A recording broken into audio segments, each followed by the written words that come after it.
fundamental diversity. That's why we have a written constitution. You might take that idea back to the UK with you. Well, because the freedom of speech applies 365 days a year here under the First Amendment, not 364 or 363, depending on some politicians heckling the government and telling them to shut down free speech. We have allowed mass pro-Gaza demonstrations in London, weekend after weekend. No thanks to you. All right, let me change. This was let me try another one. Sensitive day. That's all. I got you. It was a sensitive day. And I thought that's what the freedom of speech was about. You have a right to engage in speech that other people consider offensive or insensitive. But in any event, you've made yourself clear, Mr. Farage. 64 days a year if they want. You've made yourself clear to your constituents in Claxton today. Let me ask you this. Hey everyone, welcome back to the channel. Today we're diving into a heated political exchange that touched on freedom of speech, global press freedom, and some very pointed questions aimed at Nigel Farage. This was one of those moments where politics, media, and personal accountability clashed hard. Let's break it down into 10 bullet points you need to hear. And if you like content that gets straight to the point, hit that subscribe button right now, and let's get into it. The gentleman from Maryland is recognized. Thank you, Mr. Chairman. You know, when I was a professor of constitutional law, I used to teach my students that freedom of speech is like an apple. And everybody wants to take just one bite out of the apple. Somebody doesn't like left-wing speech. There's a bite. Somebody doesn't like right-wing speech. Somebody doesn't like feminist speech. Somebody doesn't like sexist speech. And everybody just wants to take one bite. But if we let everybody take a bite, at the end of the day, there's no apple left. It's all gone. So if you want to defend free speech and you want a society that's defined by free speech, you've got to accept even the speech you oppose, the speech that you abhor. Now, Professor Kay, we want to try to bring some objectivity to the conversation. I looked up the Reporters Without Borders rankings of every country in the world, according to press freedom. Norway was number 1. North Korea was number 179. It's like a totalitarian dungeon. The UK was number 20. The US was number 57 under Trump, down from 45, where it was before. Russia, which some people here lionize, was at 171, right? So if we were going to undertake a serious study of the state of press freedom all over the world, for example, where should our focus be? I appreciate that question. I have a very long list that I could highlight. But just tell us methodologically, quickly, how we should go about doing it if we wanted to undertake this in a serious way. Absolutely. I mean, I would really use the lens of what do we need as a democracy in order to be well-informed, in order to make choices about our democracy, to make choices about our health. What do we need? We need an open press. We need open government. We need access. We absolutely don't want to see websites scrubbed, as this administration has done. So I would look at it through that lens, through the lens of what we need in order to have a democracy. Gotcha. Mr. Farage, first of all, to be called charming by you, a man of your evident erudition and dazzling brilliance, is undoubtedly a Lifetime Achievement Award for me, so I will hold it closely. But I wanted to ask you about your commitment to the freedom of speech universally. I think it's a principle that you advocate for everyone, not just for people who are in your party or people you agree with. You said that there should not have been a protest against the Gaza war in the UK. And then when it went ahead, the police refused to shut it down. You called them gutless for not shutting it down. Do you regret having opposed that, given that there was no violence there and there were 700,000 people who wanted to express themselves that day? I have not opposed people standing up and protesting in favor of people living in Gaza at all. There was one particular day, and it was the Sunday nearest November the 11th, which was when we had big memorial services in London, and I think a march being allowed to go ahead on that day would have been a mistake. Any other day, fine. Oh, I see. Who gets to decide that?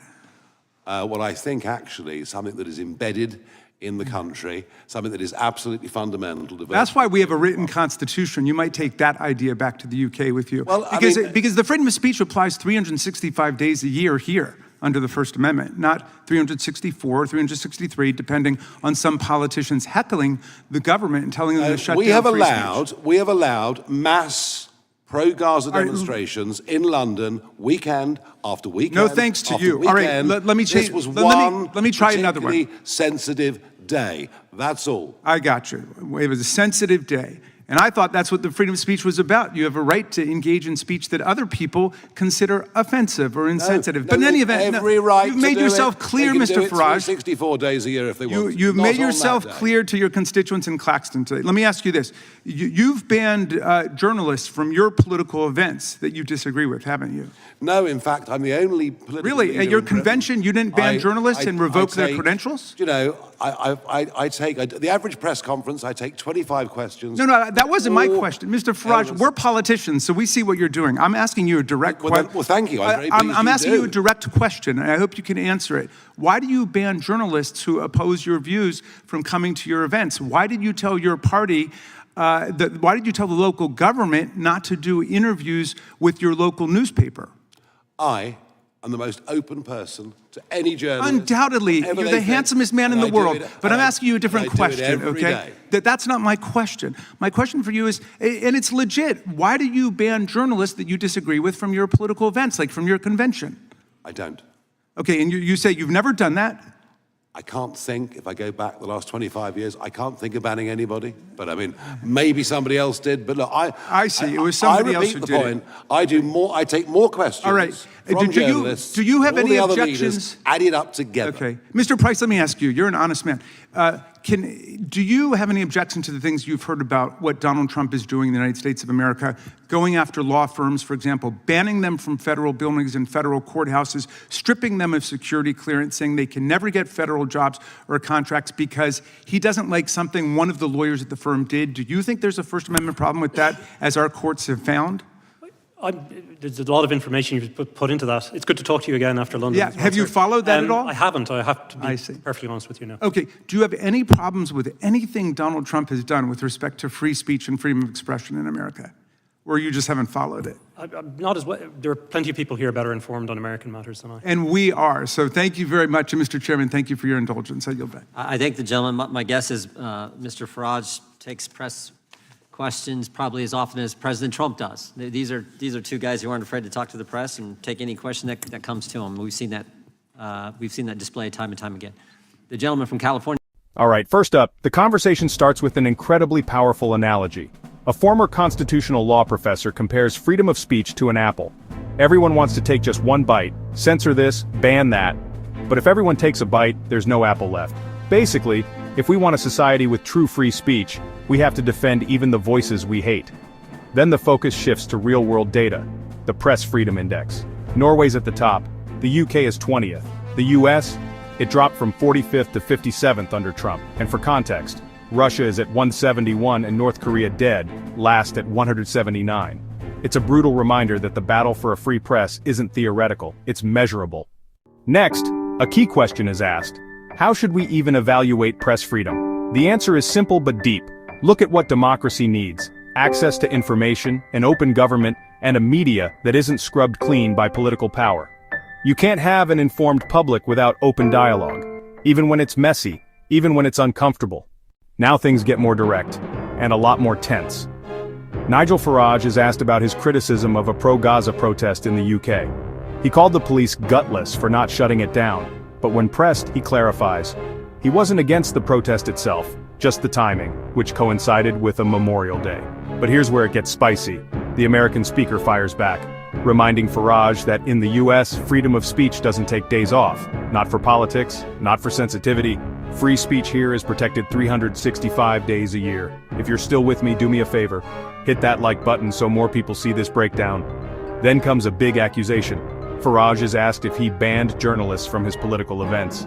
He denies it, kind of. He says he personally didn't, but admits maybe someone else in his party did. Instead of a straight answer, we get deflection, a lot of it. And just when it couldn't get more awkward, he's asked about Donald Trump banning law firms from government buildings because of political disagreements. Is that a free speech issue? Farage dodges again, saying he hasn't followed the story closely. He refuses to critique Trump, leaning on the old "I'm not informed enough" excuse, even though he's neck-deep in US politics regularly. So what's the takeaway? We saw a bold defense of free speech, a global snapshot of press freedom, and a political figure dodging accountability with Olympic skill. Whether it's about banning journalists, protest rights, or Trump's First Amendment issues, the principles of free expression are on trial in every democracy. And if you value honest conversations like this, hit subscribe and turn on notifications. I've got more content coming your way that cuts through the noise and goes straight to what matters. Drop a comment below. Do you think Farage dodged those questions? Do you agree with the Apple analogy on free speech? Thanks for watching. I'll see you in the next one.